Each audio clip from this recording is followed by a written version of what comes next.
ఏం చేస్తున్నా ఎటు చూస్తున్నా ఈ రూపులోనే ప్రతిదీ చూస్తున్నా నిన్నే ప్రపంచమంటున్నా.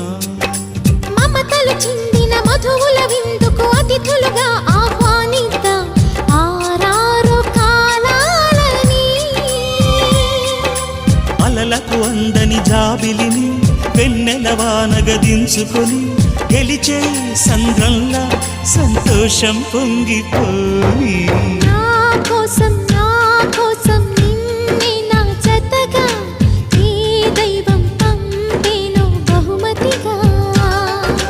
నిన్ను నన్ను పెనవేసే ప్రేమే సాక్షి.